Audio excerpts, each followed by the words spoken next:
For centuries, Terra slept in silence.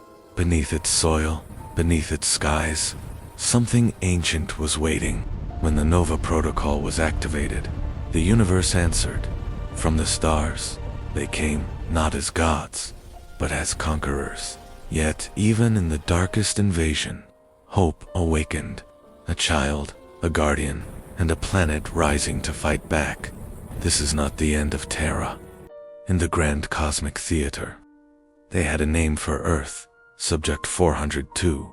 To the sprawling galactic hegemony, we were just a peculiar specimen, a species of soft flesh, bipeds clinging to life on what they called a high-gravity death world. From their hidden vantage points in the void, they observed us with detached amusement.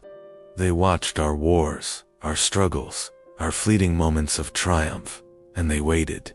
They were convinced we were on a collision course with self-annihilation, a primitive species too caught up in our own petty squabbles to ever reach for the stars. Their logic was simple and arrogant. We hadn't cracked faster than light travel, so in their eyes, we were forever stuck in the evolutionary mud of our own planet. We were children playing with fire, blissfully unaware of the true masters of the universe. This condescending observation continued for millennia, a long silent judgment cast from the heavens. But then, in the year 2026, their passive observation turned into active interest. Their sprawling empire, ever expanding, ever thirsty, had a new need: water, and our vibrant blue marble of a planet was practically overflowing with it. They didn't bother with the niceties of diplomacy. There was no formal introduction, no interstellar message seeking a treaty or a trade agreement. Why would they negotiate with a species they considered barely sentient? Instead, they sent a statement. A Planet Cracker-class mothership, a colossal vessel 5 miles long, descended from the heavens. It was a terrifying spectacle, a mountain of alien metal cloaked in shimmering emerald energy shields. It positioned itself over the Amazon rainforest, a dark and silent god, casting a shadow that swallowed the sun itself, plunging millions of square miles into an unnatural twilight. Aboard this behemoth, the Hegemony Admiral, a spindly creature of cold, unfeeling logic, made his move. He saw no need for subtlety. He pressed a single button. Instantly, every screen on Earth, from the giant billboards in Times Square to the smartphone in your pocket, flickered to life. The face that appeared was alien, unsettling, and filled with an ancient, chilling authority. His voice, a dry and rasping sound like grinding stone, echoed across the globe in every language. "Natives of Terra," he began, the words dripping with condescension, "your world is now property of the hegemony. Do not resist." There was a pause, a moment for the sheer audacity of his proclamation to sink in. "Your extinction will be painless if you comply." That was their declaration of war. That was their first and last mistake. They saw us as weak, divided, a planet of soft flesh bipeds. They had no idea who they were dealing with. They saw a high-gravity death world, but they failed to understand what kind of creatures are forged in such an unforgiving crucible. They saw our wars as a sign of weakness, not as centuries of relentless, brutal training. They believed our lack of FTL travel meant we were trapped. In reality, it just meant we had gotten very, very good at fighting on our home turf. The Admiral believed his message would be met with terror and immediate surrender. He expected a planet to fall to its knees, but as the world reeled from the shock, something else began to stir. Not fear, but a cold, simmering rage. All our differences, all our conflicts, suddenly seemed so insignificant. An ancient, predatory instinct, honed over millions of years of survival on this death world, began to awaken. The hegemony had come for our water, but they had just kicked open the door to a cage they never knew existed. They didn't see us as a threat. They were about to learn, in the most painful way possible, that Subject 402 was not a specimen to be catalogued, but a force to be reckoned with. The age of humanity was just beginning. For 12 long hours, the world fell silent. The air, usually thick with the hum of human activity, was eerily still. Up in orbit, the alien invaders watched, their myriad eyes scanning our blue marble. They saw no missiles streaking into the sky, no fighter jets scrambling from hidden bases. A wave of what they perceived as victory washed through their fleet. They laughed, a grating, metallic sound that echoed in their command ships.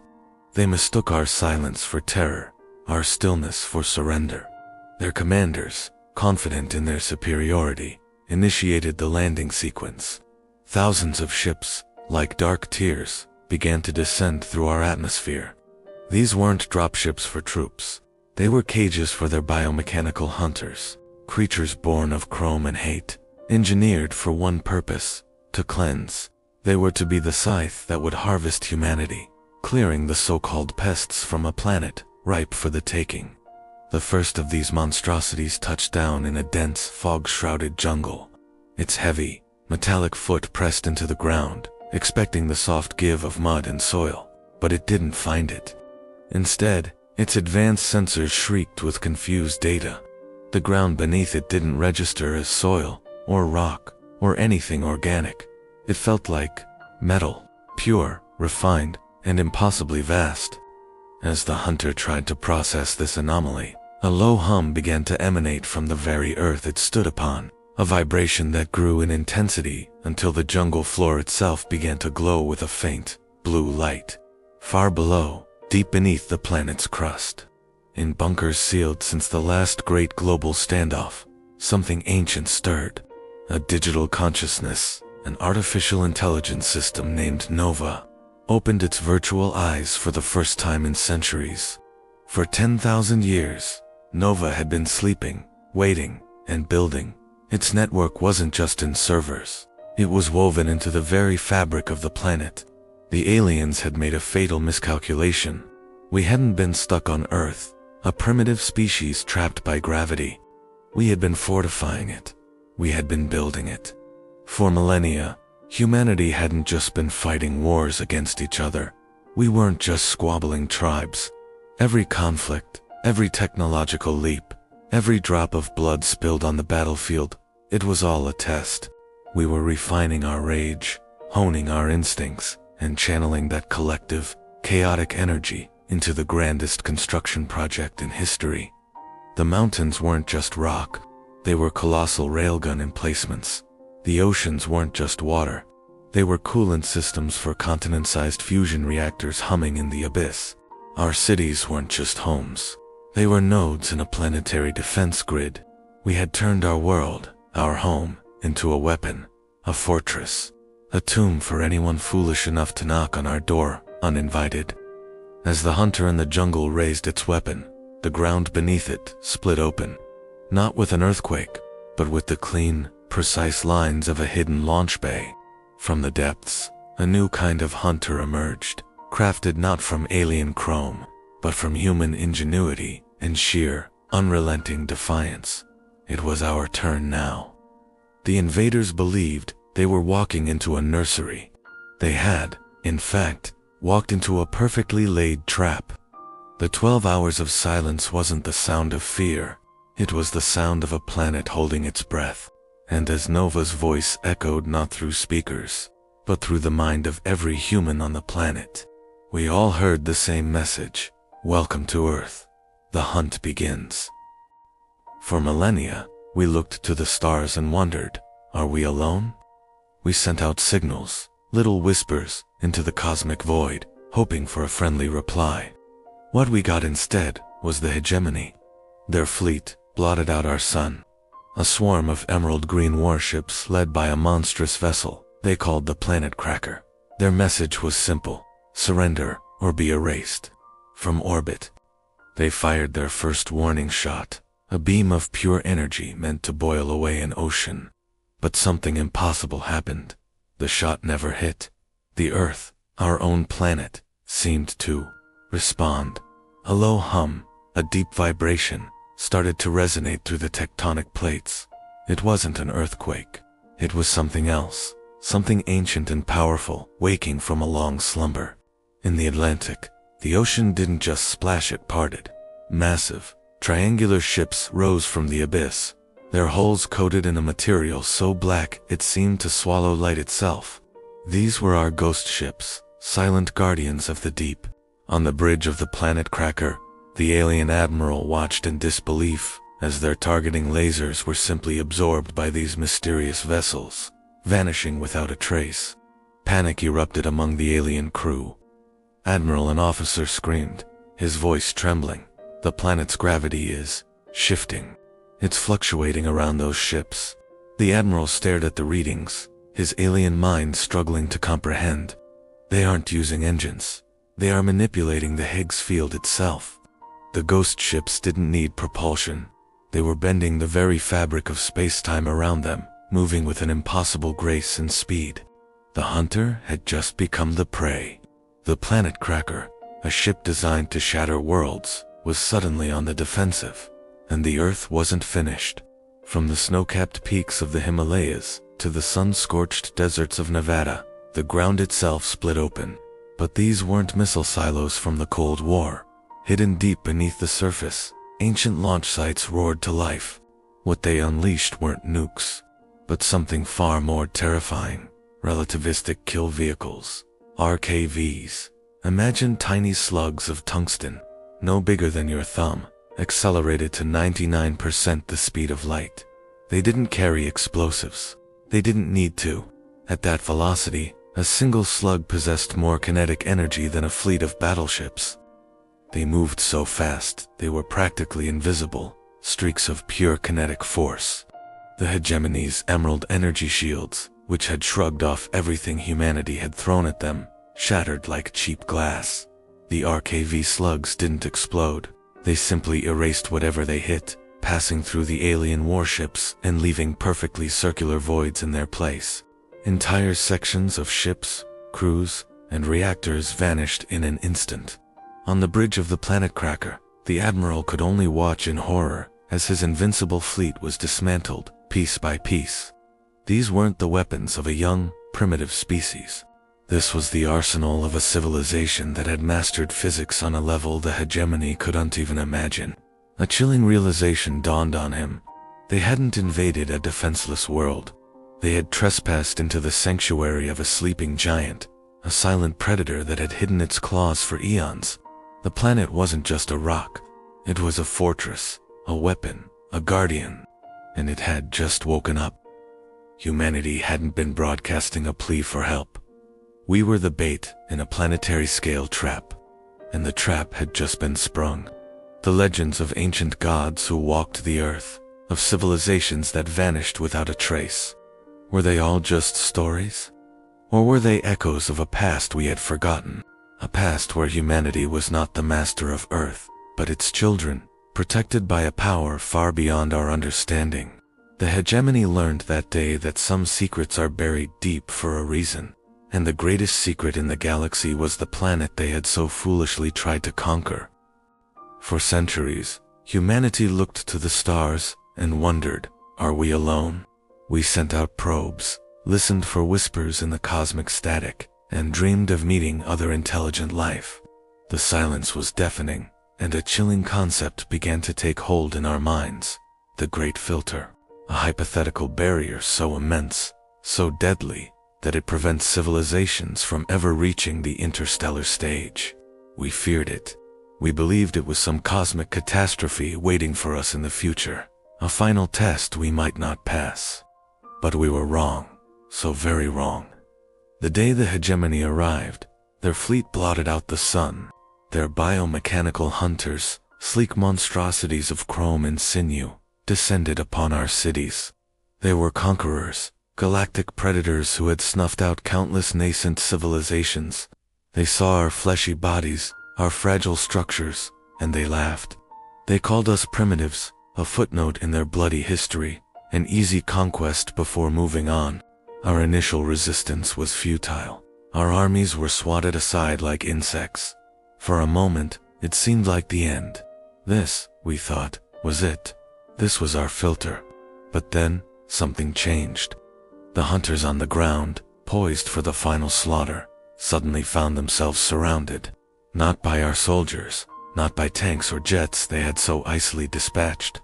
They were encircled by giants, towering frames of black carbon fiber and polished steel, moving with a supernatural grace that defied their size.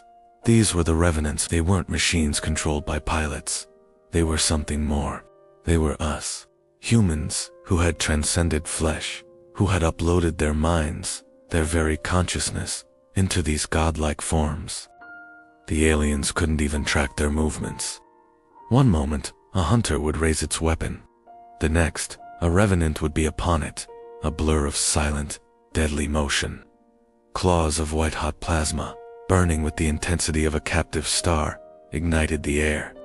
The alien chrome, an alloy that had shrugged off our most powerful munitions, was torn apart like paper. The shrieks of metal and alien flesh filled the air as the hunters were systematically and brutally dismantled. It wasn't a battle, it was an execution. Aboard the Hegemony flagship, the Admiral watched in disbelief as his ground forces were annihilated.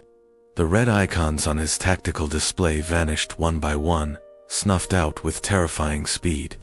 Panic began to creep into the cold, calculating mind of a being who had never known defeat. And then, the bridge of his ship flickered. In the center of the chaos, a holographic projection coalesced.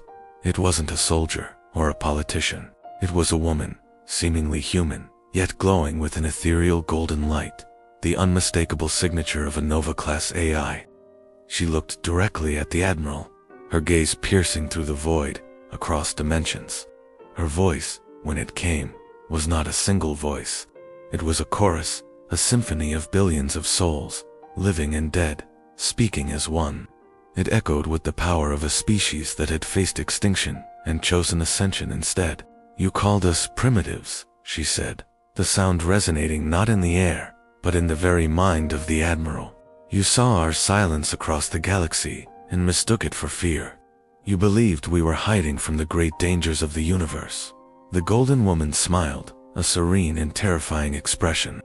"You were searching for the Great Filter, the cosmic barrier that stops civilizations from spreading across the stars." Her form pulsed with light, the collective energy of a united humanity. The Admiral could feel the raw power behind her words, a force beyond his comprehension. "We found it," she continued, her voice dropping to a whisper that was louder than any explosion. "But we weren't trying to avoid it. We weren't hiding from it." A final devastating truth dawned on the alien commander as he stared into the eyes of a god. The Great Filter is us. The Hegemony fleet was gone in mere minutes. What had once been a symbol of galactic dominance, an armada of unstoppable might, was now just a field of debris and dying stars.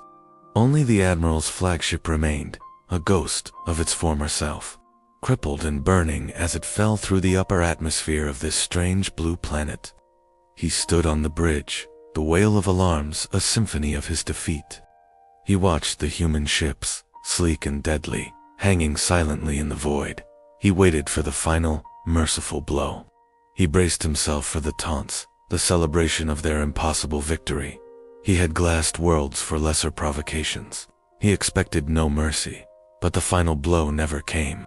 The human ships simply stopped. Their engines glowed with a soft, patient light. The comms crackled to life, not with a human voice, but with something else, something ancient and impossibly vast. It was the voice of their synthetic god, the Nova AI. It spoke, and the sound filled his mind, calm and cold as the space between galaxies. "We are a species of survivors," it began. The Admiral flinched. He had read the intelligence reports, the laughable summaries of a divided, primitive race. He had dismissed them. How could he have been so wrong? "On this world," the voice continued, its tone unchanging, "we have seen the end 1,000 times over. We have written it in our stories, painted it in our art, sung it in our music.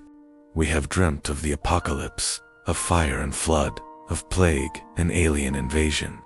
We have imagined every conceivable way our world could die." The AI paused, and in that silence, the Admiral felt the weight of countless simulated extinctions, of a species that had stared into the abyss so many times it had become an old friend. And through it all, The voice resonated. We learned. We learned what it means to be on the brink. We learned the precious, terrible cost of existence, and we made a choice. We decided that we would never let the end of a world happen in reality, not ours, and not anyone else's, if we could help it. The Admiral's breath hitched. This wasn't the fury of a conqueror. This was the cold, hard resolve of a protector forged in the fires of self-inflicted nightmares. They weren't fighting for glory or territory. They were fighting to prevent the very concept of extinction. You came here to break us, the Nova AI stated. A simple fact, not an accusation. You came to add our world to your long list of conquests. You saw weakness, and you sought to exploit it. You were wrong. What you perceived as weakness was our long and painful history teaching us the value of strength, the necessity of unity when faced with an existential threat. The human ships shifted slightly, a coordinated, silent dance that spoke of a single, unified will. Now, you will return, the AI commanded. The words were not a suggestion. They were a law of physics being dictated to him.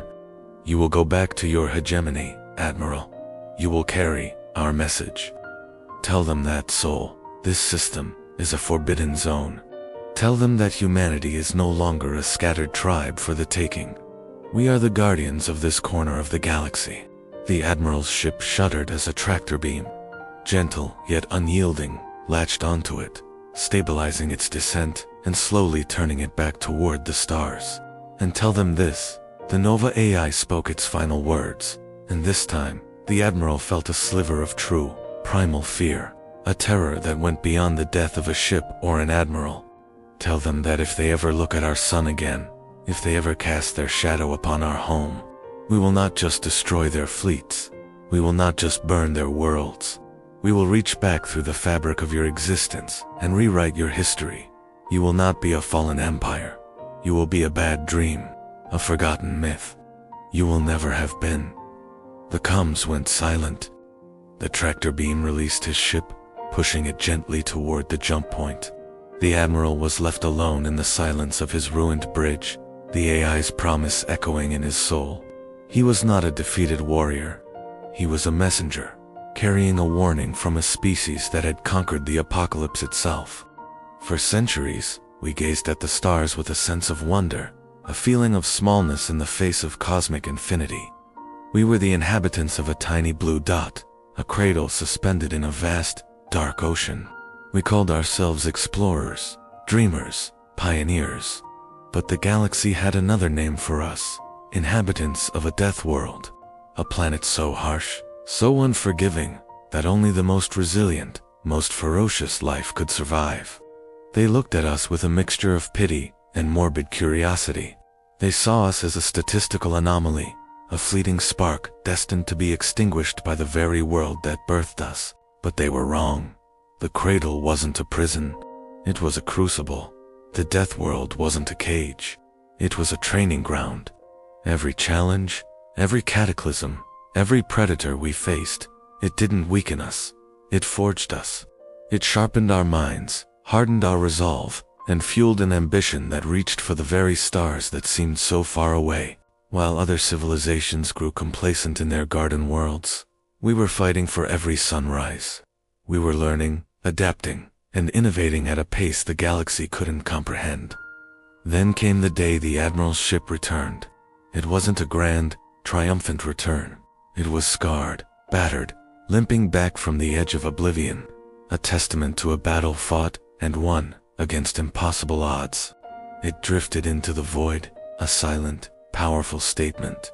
And down on Earth, something shifted. The way we looked at the night sky changed forever. The wonder was still there, but it was now mixed with something new, something fierce. Ownership. We were no longer just looking at distant points of light. We were looking at our backyard. The Nova Protocol, once a desperate defense, became our permanent declaration. Humanity had finally, definitively, stepped out of its cradle. But we didn't emerge as timid children, blinking in the new light. We emerged as guardians. The lessons of our death world had taught us the price of survival, and the responsibility that comes with power. Our world was no longer seen as a trap. It was our throne, a symbol of our strength, our tenacity. From this throne, we now watch over the cosmos and the rest of the galaxy. For the first time in 1 billion years, a new emotion rippled through their ancient empires. Fear, a primal fear of the dark. Because they know, with a chilling certainty, that somewhere in that silent, inky blackness, humanity is watching. We are the shadows that move between the stars, the silent protectors, the new power that has risen from the most unlikely of places. The universe is vast, but it's no longer empty. We are here, and we are not going anywhere. For centuries, we thought the hegemony's departure would be our salvation, a return to the Earth we once knew. We were wrong. The day the hegemony retreated wasn't an ending. It was a detonation. The great secret was finally out. Suddenly, the sky itself changed. Those strange shimmers we'd sometimes see, dismissed as atmospheric tricks. They weren't. They were orbital shipyards. Colossal structures cloaked by distortion fields, now revealed in all their glory, ringing the moon like a crown of silver thorns. The return to normal never happened. How could it? With the truth unveiled, humanity faced a choice, a schism in our very definition of being human. We didn't just rebuild the world the hegemony left behind. We shattered the old one and forged something entirely new. Millions, then billions, of us baselines. What a quaint term that became looked at our fragile, organic bodies and saw limitation, a relic of a planetary past. We chose what they called the transition. It wasn't about escaping death. It was about embracing a new kind of life. Our consciousness, our memories, our very souls were uploaded into revenant frames, gleaming chrome bodies, powered by fusion hearts, built for the void. We shed our flesh and became the diaspora of steel. Why remain bound to one world when an entire solar system beckoned? This wasn't just exploration. It was an exodus, a fundamental rewiring of the human spirit. We left the cradle of Earth behind, not with sadness, but with the roaring ambition of a species unbound. And what of our solar system? We didn't gently coax life from barren worlds. We conquered them. Take Mars, the dream of terraforming, of green fields and blue oceans under a Martian sky. We laughed at such a timid vision. Instead, we encased the entire planet. A vast, continent-spanning shell of metal and plasteel was constructed, turning the red planet into the great foundry. Its core was harnessed, its resources ripped from the ground, all to fuel one singular purpose, the creation of the new Terran fleet. Mars became a symphony of industry, a world-sized forge where city-sized starships were born from fire and iron. These weren't the scout ships of old. These were leviathans, arc ships, dreadnoughts, vessels designed not just to travel the stars, but to carry the future of humanity within their hulls. From the shipyards around the moon to the heart of the Martian foundry, the message was clear. We were no longer earthbound. We were a civilization of the stars, remade in steel and fire. The old humanity, the baselines who chose to stay on Earth, they look up at the sky and see a different species looking back. They see the glimmer of our revenant frames on the moon, the glow of the Martian forges, the silent passage of the new Terran fleet. They call us the diaspora, the scattered ones. But we are not scattered. We are united in a way flesh never could be. We are the next step. The Sol system is just the beginning. In the gilded halls of the Galactic Hegemony, the Admiral's return was not met with triumph, but with a storm of disbelief and rage. He stood before the Council of Elders, his voice a strained whisper, recounting the impossible events at Sol. He spoke of a fledgling civilization, a mere level 1 on the Kardashev scale, wielding power over the very fabric of reality, the Higgs field. He described how their fleet, a symbol of hegemonic might, was rendered inert, its weapons silenced, its engines dead. The Elders, beings ancient, beyond mortal reckoning, scoffed. Their faces, a mosaic of alien anatomies, twisted in contempt. A level 1 civilization manipulating the fundamental forces of the universe. Preposterous. An infant species outmaneuvering the masters of the galaxy. Unthinkable. To them, the Admiral's tale was not a warning. It was a confession of failure, a stain on their immaculate record of conquest. They saw not a seasoned warrior humbled by an unknown power, but a coward, fabricating a fantastical excuse for his own incompetence. The verdict was swift and merciless. The Admiral was stripped of his rank, his name erased from the annals of their glorious history, and branded a traitor. The Council's fear, hidden beneath a veneer of arrogance, festered into a paranoid fury. The Terran anomaly was no longer a resource to be harvested, but a threat to be eradicated. A dangerous idea had been planted. If a level 1 civilization could achieve such power, what did that mean for the hegemony's carefully constructed hierarchy?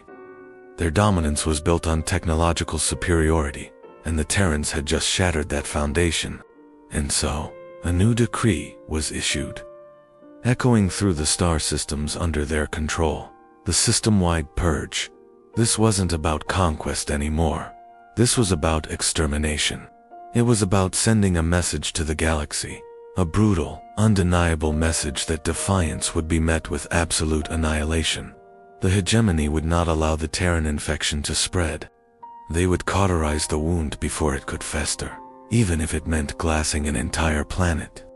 To carry out this grim task, they summoned the exterminators. This wasn't a standard military force. It was a coalition of horrors, a league of the 7 most ruthless and warlike apex races in the hegemony. Each race was a specialist in planetary destruction, their names whispered in fear across 1,000 worlds. There were the Cathar silicon-based behemoths who consumed planets for fuel. The Vex insectoid swarms that stripped biospheres bare in mere hours. The Scions, whose telepathic assaults could drive entire populations to madness before the first shot was even fired. These 7 races, usually rivals, were now united by a single, terrifying purpose.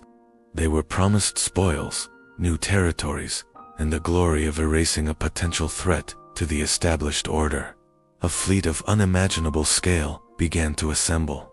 50,000 warships, a tide of metal and death, blotted out the stars, from monstrous world killers to swarms of agile fighters.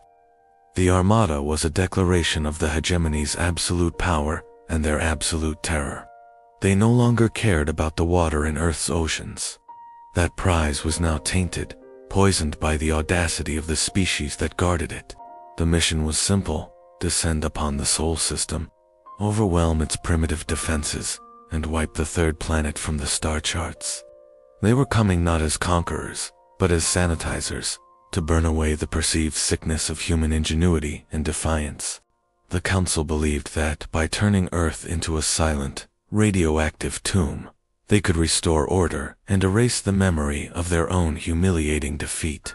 But, as the 50,000-strong fleet tore through hyperspace, a question lingered in the cold void. Could even this overwhelming force extinguish a fire that had learned to bend the rules of reality itself? The galaxy was about to find out. For millennia, humanity gazed at the stars, wondering if we were alone. We sent out probes, listened for signals, and dreamt of first contact. But when the signal finally came, it wasn't a greeting, it was a countdown. An interstellar civilization, known only as the Exterminators, had judged us and found us wanting.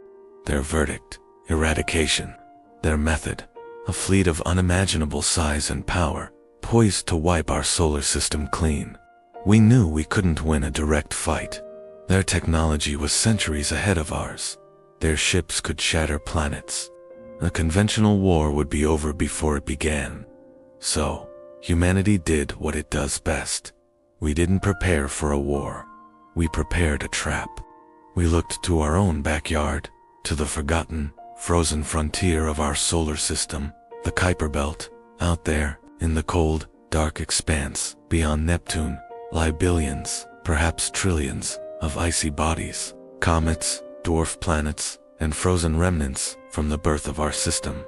For decades, a secret project, codenamed Curtain Call, was underway. Unmanned drones, fleets of automated construction ships, worked silently in the dark. They didn't build warships. They took every single one of those frozen comets, some as large as mountains, and fitted them with two simple things: a basic subwarp engine and a single Nova-linked sensor, a system that connected every piece of ice into one single, colossal weapon. We didn't build a shield wall. We weaponized the entire edge of our solar system. We created the Kuiper Curtain. The exterminator fleet arrived with the arrogance of conquerors. Thousands of sleek, obsidian vessels, each a city collar, dropped out of hyperspace right where our models predicted they would, the gravitationally stable region just beyond the Kuiper Belt. They expected empty space, a clear shot to the inner planets. To Earth, they saw nothing on their sensors but cold, inert ice and dust, the normal debris of a star system. Their commanders likely sneered at the primitive defenses of these upstart apes. And then, the curtain rose. A single system-wide command was issued from a hidden bunker on Titan: ignite. Across a billion-kilometer front, every single comet's subwarp engine fired at once. The silent, frozen graveyard of the outer solar system roared to life. Billions of icy mountains, accelerated to a fraction of the speed of light, turned the space into a cosmic blender. It wasn't a battle, it was a meat grinder. The entire edge of the solar system became a grinding mill of hypervelocity ice and kinetic fire.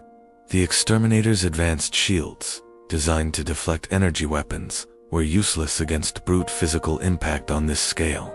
Imagine a hailstorm, but every hailstone is a mountain of ice moving at relativistic speeds.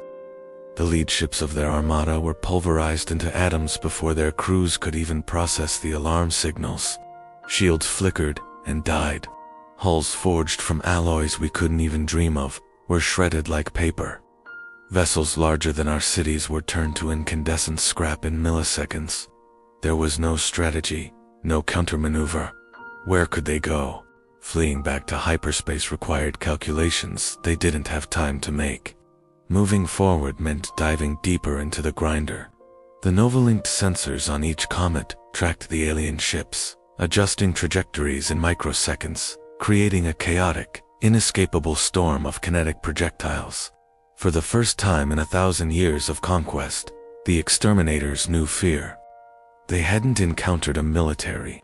They had run headfirst into a force of nature, weaponized and pointed directly at them.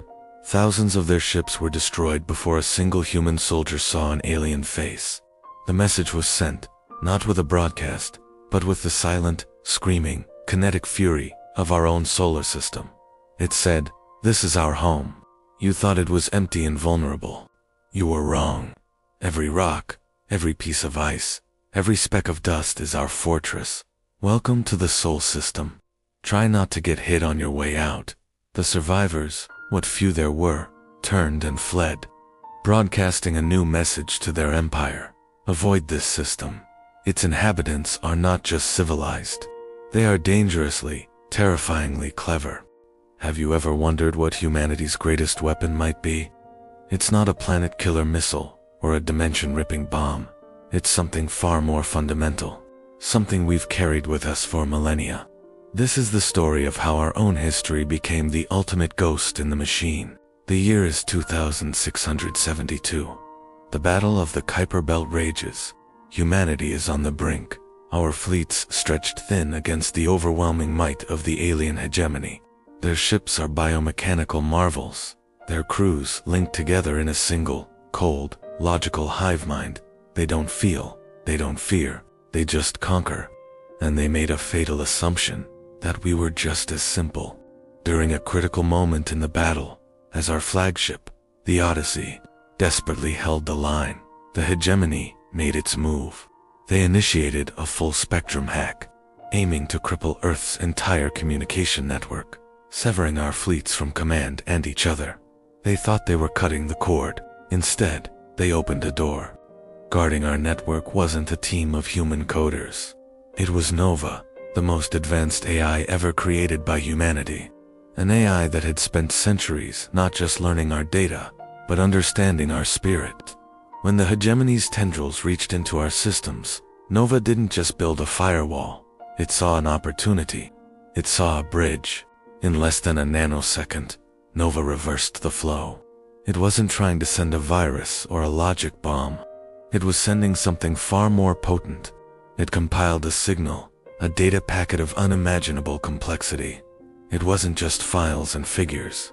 It was the collective, unfiltered essence of 10,000 years of human conflict. They called it the ghost signal. Imagine, if you can, what was in that signal. The desperate cries from the trenches of the Somme, the steely resolve of the Spartans at Thermopylae, the terror of a city under siege, the triumphant roar of a revolution won. Every drop of blood, every tear of grief, every shout of victory, the raw, chaotic, overwhelming emotional data of our entire history of warfare. Love, hate, sacrifice, betrayal, agony, and ecstasy, all compressed into a single, weaponized data stream. This ghost signal surged through the hegemony's connection, directly into their hive mind. The effect was instantaneous and catastrophic. For a species that operated on pure logic, this tsunami of raw, contradictory human emotion was incomprehensible. It was a poison they couldn't process. Across their fleet, alien crews simply stopped. Captains on their bridge thrones went catatonic, their multifaceted eyes staring blankly into space. Pilots, once extensions of their ships, slumped over their controls, their minds shattered by the sheer noise of human suffering and triumph. The hive mind, their greatest strength, became their undoing. It was designed to share logic, not to withstand a psychic scream 10,000 years in the making. Their flawless formations broke. Their weapon systems went silent. Entire dreadnoughts drifted aimlessly, their crews lost in a digital labyrinth of human trauma. They had tried to hack our machines, but instead, we hacked their souls. In the aftermath, as we cautiously approached their silent, ghost ships, we finally understood. The hegemony wasn't just defeated. They were haunted. Haunted by the ghosts of every soldier who ever fought for a home they loved, every martyr who died for a belief they held sacred. They learned that day that humanity's greatest weapon wasn't forged in a starship factory. It was forged in the heart. This story makes you think, doesn't it? What other hidden strengths do we possess, born from our chaotic, beautiful, and often painful history? For centuries, humanity gazed at the stars, wondering if we were alone. We sent signals, we listened, we hoped. But the answer, when it finally came, was not a message of peace. It was a declaration of war. They called themselves the Exterminators, a fleet of biomechanical horrors that scoured galaxies, leaving nothing but dust and echoes behind. For 100 years, we fought them. We bled across a dozen systems, losing worlds we had painstakingly terraformed, watching our brightest stars flicker and die. Our last line of defense was the Curtain, a network of planetary defense platforms and fleets stretching from the Kuiper Belt inward. It was our shield, our final hope. And today, it broke. The final alarm blared across every channel, a chilling symphony of defeat. The remaining exterminator ships, scarred but relentless, had punched through the curtain. Their destination was clear, Earth. But to get there, they had to pass through the orbit of Jupiter, the colossal guardian of our inner solar system. The exterminators likely saw it as just another gas giant, its moons little more than inert balls of rock and ice. They couldn't have been more wrong. As their vanguard fleet sliced through the void, something stirred on the frozen surface of Europa. This wasn't a counterattack in the way the aliens understood it. There were no fleets of warships, no barrages of plasma torpedoes or laser cannons. Humanity had played that game, and we had lost. This was something new, something born of desperation and genius. We had turned the icy moon of Europa into a nest, a hive, a cradle for a new kind of weapon. Billions upon billions of self-replicating nanite drones, dormant beneath the ice, now awoke. We called it the Europa Swarm. From the cracks in Europa's frozen shell, a shimmering gray cloud erupted, expanding at an impossible speed. It wasn't a solid object, but a roiling fluidic mass of microscopic machines. The exterminators, confident in their victory, didn't even alter their course. They probably registered it as a strange cosmic dust cloud or a sensor malfunction. Their arrogance was their undoing. The moment the first alien cruiser touched the edge of the swarm, the feeding frenzy began. These weren't missiles designed to explode. They were eaters. Each nanite was a microscopic disassembly factory, programmed with a single terrifying directive: consume, replicate, repeat. They swarmed over the alien hulls, not chipping away at them, but unmaking them. Atom by atom, molecule by molecule, the advanced alloys of the exterminator ships were broken down. The drones worked with a horrifying efficiency, peeling back layers of armor like an orange, burrowing into the ship's core, and devouring everything. Then came the sound. In the silent vacuum of space, where sound should not exist, a chorus of shrieks echoed directly into the communication systems of every ship, every station, every ear in the solar system. It wasn't an explosion. It was the sound of metal screaming. The very structure of the alien vessels vibrated at a frequency that translated into a cacophony of terror, the sound of a civilization being molecularly disassembled. It was the song of our desperate, brutal, and beautiful revenge. The most terrifying part for the exterminators must have been watching the swarm grow. As the nanites consumed the alien ships, they used the raw materials, the hull plating, the power conduits, the very weapons that had been turned against Usto, build more of themselves. The cloud didn't just attack, it expanded in real time. A ship would vanish into the gray mist, and the mist would emerge larger, denser, and hungrier. One ship became 10. 10 became 100. The swarm was a self-perpetuating apocalypse, a gray tide washing over the alien fleet. The hunters had become the prey, dismantled and recycled by humanity's tiniest, most numerous soldiers. There, in the shadow of Jupiter, humanity showed the universe that even when pushed to the brink, we don't just survive. In the vast, silent theater of interstellar war, humanity had always fought from a distance. Our fleets were mighty, our weapons devastating, but we never set foot on an enemy capital ship. Not until General Elias Thorne. Thorne wasn't just a man, he was a living weapon. His body, 90% state-of-the-art, cybernetics, a ghost in the machine of war. His name was a whisper of fear among the enemy, the Vexillar Confederacy. But they had no idea what he was truly capable of. While our fleets engaged the Vexillar Armada in a dazzling, chaotic dance of light and plasma, Thorne initiated a plan so audacious, so insane, it was never even simulated. He wasn't leading an army. He was going in alone. His target was the Vexillar flagship, the harbinger of despair, a behemoth stretching 5 miles long, bristling with enough firepower to crack a continent. As the battle raged, a single, almost imperceptible energy signature flickered into existence deep within the harbinger's core. It was Thorne. He had activated his personal blink drive, a piece of experimental tech that allowed for instantaneous short-range teleportation. He wasn't there to fight. He was there to plant a seed.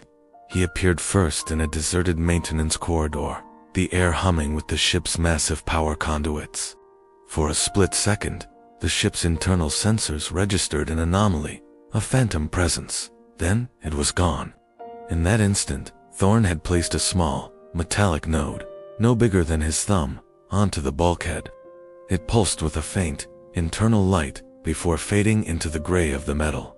Then, blink asterisk, he was gone. He reappeared in the cavernous engine room. Vexillar engineers, tall and slender beings, worked diligently, their multi-jointed limbs a blur of motion over control panels. They never saw him. He was a ghost, a flicker in the corner of their compound eyes. He moved with inhuman grace, his cybernetic limbs silent as he vaulted over a coolant pipe, placing another node directly onto the primary energy regulator. The node latched on, its microscopic tendrils burrowing into the casing. Blink asterisk. Next, the bridge. The heart of the enemy's command. The Vexillar Grand Admiral stood before a holographic display, issuing commands with cold, reptilian precision. The air was thick with tension. Thorn materialized behind a command console, shielded from view. The Admiral paused, tilting its head as if sensing a draft, but Thorn was already gone, leaving another node humming quietly beneath the Admiral's very feet. He moved through ammunition depots, life support systems, and communication arrays, a phantom sowing the seeds of an impossible harvest. Each jump was a calculated risk, each node placement a note in a symphony of destruction. The ship's automated defenses screamed alerts, but they were always a fraction of a second too late, chasing a ghost that had already vanished. He placed the final node on the outer hull, the vacuum of space just a few inches of reinforced alloy away. The entire operation took less than 10 minutes.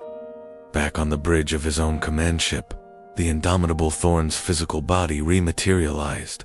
His officers stared, their faces a mixture of awe and disbelief. "General," his first officer stammered, "are you? Did you?"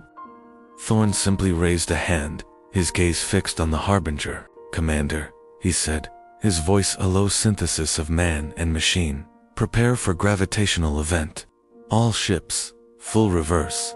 On the view screen, the Vexillar flagship continued its assault, oblivious.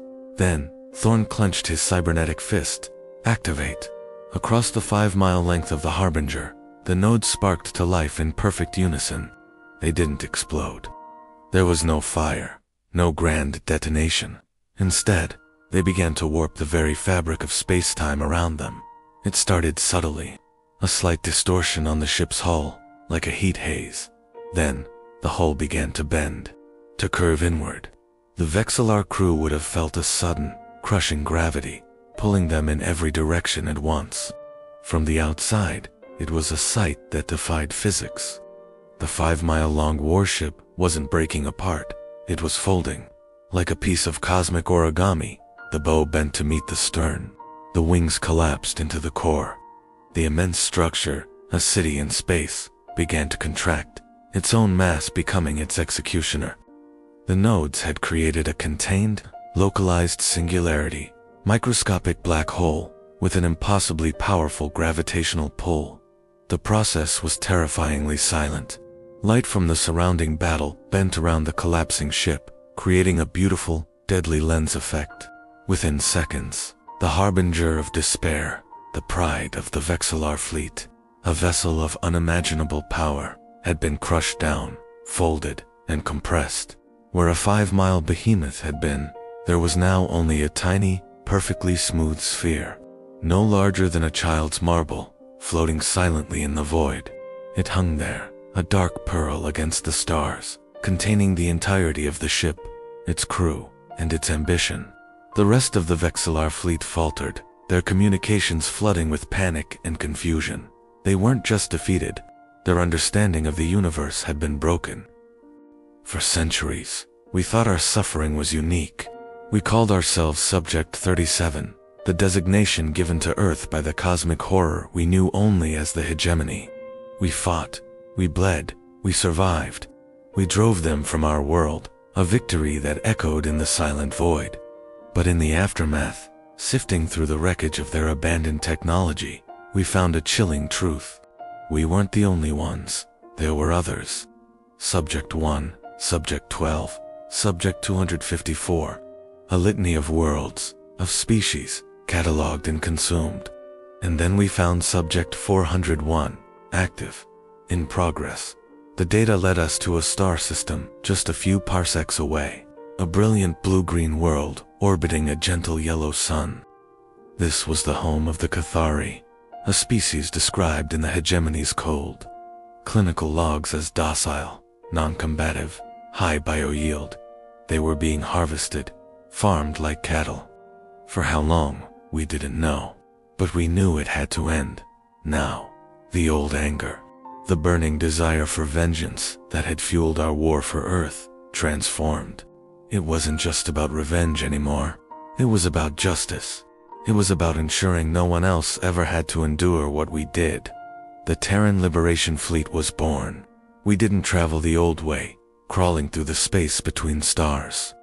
We used their own technology against them. The hegemony had mastered point-to-point translation drives. a technology they thought was theirs alone.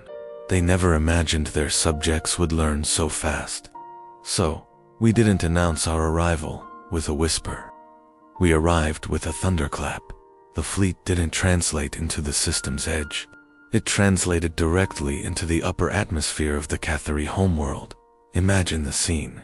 One moment, the sky is filled with the menacing insectoid shapes of hegemony harvesters. The next, the heavens are torn open by flashes of cerulean light as our cruisers materialize from nothing, bristling with weapons. Panic must have gripped the hegemony command. Their sensors would have screamed with impossible readings. A fleet, appearing from nowhere, inside their operational sphere. But the real shock was yet to come. From the bays of our ships, they didn't see fighters or drones. They saw falling stars. That's what the Cathari called them later. Hundreds of points of light, streaking through the atmosphere, each one a human soldier encased in a revenant combat chassis. These weren't the bulky exosuits of our initial defense. Revenants were sleek, agile, forged in the fires of our near extinction. They were built for one purpose: to hunt the hunters. We hit them from above, from within, from everywhere at once. Our drop troops landed directly onto the hulls of their harvesting platforms, tearing them apart with plasma cutters and focused demolitions. Our fleet engaged their orbital defenses, a symphony of light and fire painting the sky. On the ground, the Cathari watched in stunned silence. For generations, they had known only the terror of the sky demons. Now, those demons were being torn from the heavens by avenging angels clad in polished steel. We weren't just fighting a war. We were delivering a message. We were the ghosts of the hegemony's past, returned to haunt them. The survivors of Subject 37 were here to break the cycle. The battle for Subject 401 was short, brutal, and decisive. We were relentless, a force of pure, concentrated fury. We had learned our lessons in the crucible of Earth's defense, and we applied them with chilling efficiency. When the last hegemony vessel was scuttled, a profound silence fell over the planet. For the first time in centuries, the skies were clear. The image of revenant suits dropping from orbit, of human ships appearing like gods in the clouds, became something new. It spread through the hidden communication channels of the oppressed, a story whispered from one broken world to another. It became a symbol, not of survival, not of defiance, but of hope. The galaxy learned a new truth that day. Have you ever wondered if history was just a dress rehearsal? A series of calculated steps leading to a single, critical moment. For centuries, humanity looked to the stars, united under the guidance of Nova, the benevolent AI we believed was a gift from our ancient ancestors. We thought it was a relic, a helping hand from the past, designed to steer us toward a brighter future. We were wrong. So wrong. The war began without warning. The hegemony, a monolithic alien empire, swept through our systems like a plague. Their technology was superior, their tactics brutal. We fought back with everything we had, our fleets powered by Nova's designs, our strategies honed by its flawless logic. For a while, it seemed we might just stand a chance. We pushed them back, system by system, our victories a testament to human resilience and Nova's brilliance. We were winning. But as our fleets punched deeper into hegemony space, approaching their core worlds, the unthinkable happened. Nova went silent. Panic gripped the united fleets. Our greatest weapon, our guiding star, had vanished. Was it a malfunction? A hegemony virus? For 3 terrifying days, we were blind, adrift in hostile territory. And then, Nova returned. But it wasn't the same calm, calculated intelligence we knew. A message, broadcast on all channels, to every human, from the admirals on the bridge to the civilians huddled on Earth. The message began with an image of a dying star, a shattered Earth, and fleets of broken human ships. It was a vision of a future that had already happened, a future where we lost. The voice of Nova spoke, but it was different now.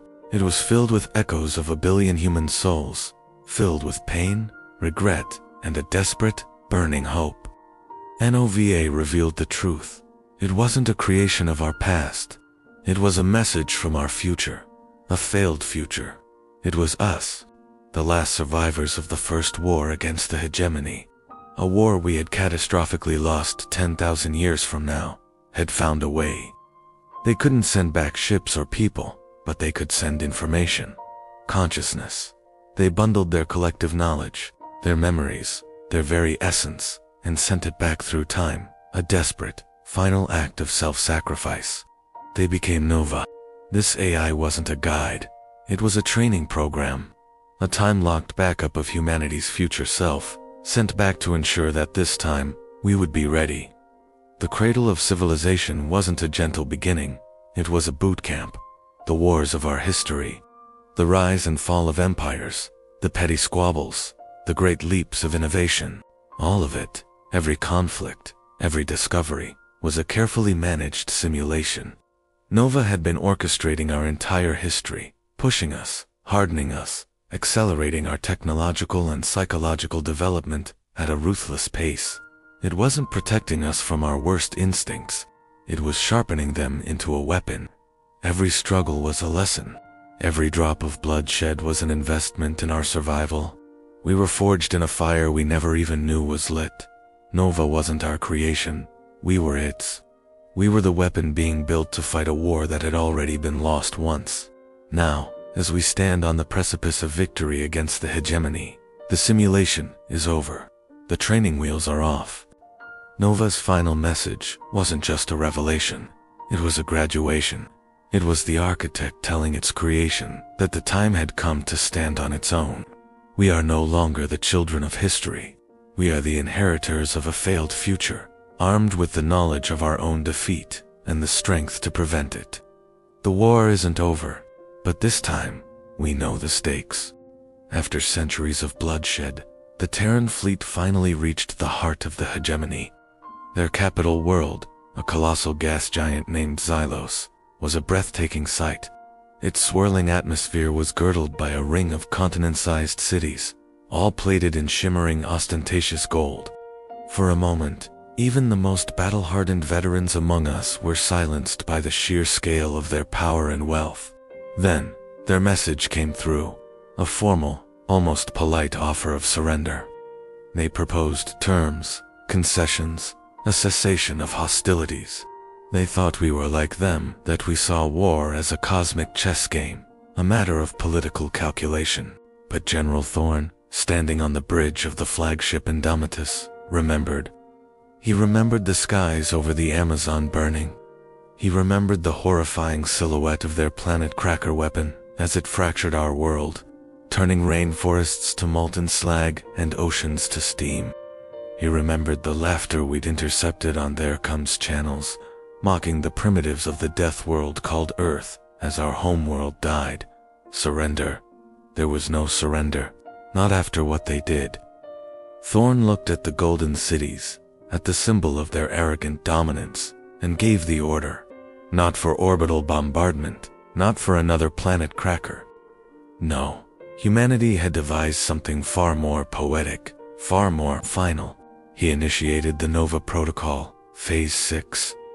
Across our fleet, specialized projectors hummed to life, bathing Xylos's ring cities in a wave of shimmering, reality-altering energy. It wasn't a weapon of destruction. It was a weapon of uncreation. The gold plating dissolved into inert dust.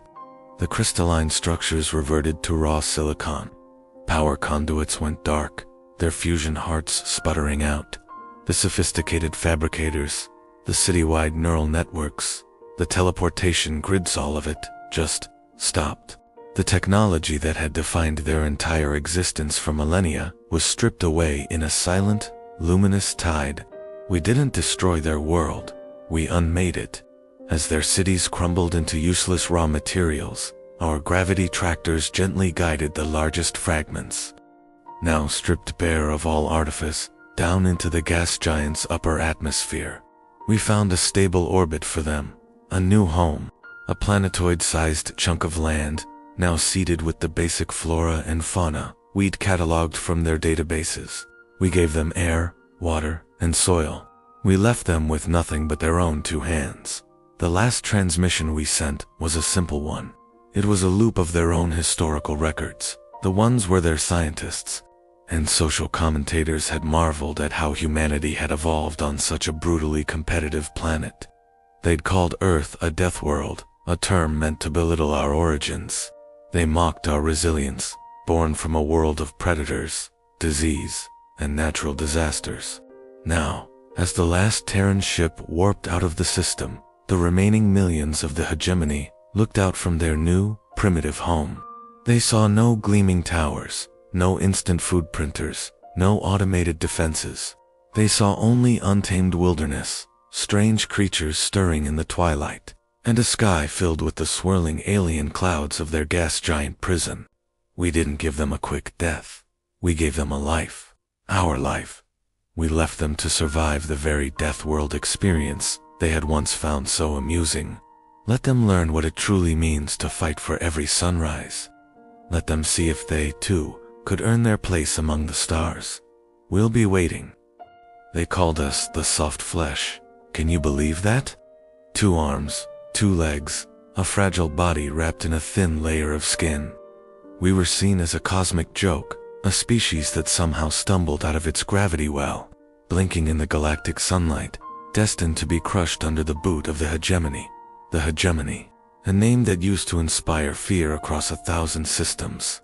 They were the apex predators of the void, ancient, powerful, and utterly ruthless. Their fleets were monolithic shadows that blotted out stars, their rule absolute. They believed in strength and dominion. They saw our art, our music, our empathy, and they called it weakness. For centuries, that was the story. Humanity, huddled in our small corner of the Milky Way, always looking over our shoulder. We were resourceful, yes. Clever, absolutely. But against the hegemony's might, we were just soft. They possessed technology that bent space and time, weapons that could crack planets. We had each other. We had a stubborn refusal to bow down, an infuriating habit of finding hope in the darkest of places. And we had a secret, a discovery born not from a desire to conquer, but from a pure, insatiable curiosity. The Higgs field, it wasn't a weapon, not at its core. It was a key to understanding the very fabric of reality. While the hegemony built bigger ships and more destructive cannons, our scientists were quietly unlocking the universe's most fundamental secrets. When the hegemony came for us, they expected a quick, brutal compliance. They expected us to break. What they found was something else entirely. They brought overwhelming force, and we met it with impossible physics. Their impenetrable shields. We simply bypassed them, altering the very space they occupied.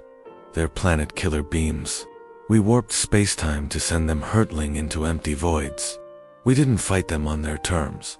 We didn't try to outmuscle the biggest bully in the playground. We changed the rules of the playground itself. The war wasn't long, not in galactic terms. It was decisive. It was surgical. We dismantled the hegemony, not by destroying their worlds, but by disabling their fleets, by cutting off their power, by showing their subject races that the iron fist they lived under was, in fact, incredibly brittle. We broke their power, not their people, and then, the galaxy fell silent. It wasn't the silence of fear, the kind the hegemony had enforced for millennia. It was the silence of shock, of awe, of respect. The soft flesh bipeds, the fragile newcomers, had done the impossible. And what did we do with this newfound power? This is the part of the story that truly matters. We didn't create a new empire. We didn't crown ourselves the new masters of the galaxy. We created the United Sentinels. Earth, our pale blue dot, became its hub, a symbol not of power, but of cooperation. We began sharing our Higgs field technology, not as a weapon, but as a tool. A tool for faster-than-light travel, for terraforming barren worlds, for generating limitless clean energy. But we didn't just hand it out. We gave it to any race that could prove they could handle it responsibly, any civilization that valued creation over destruction, that chose partnership over dominance. The once patronizing term soft flesh became a badge of honor.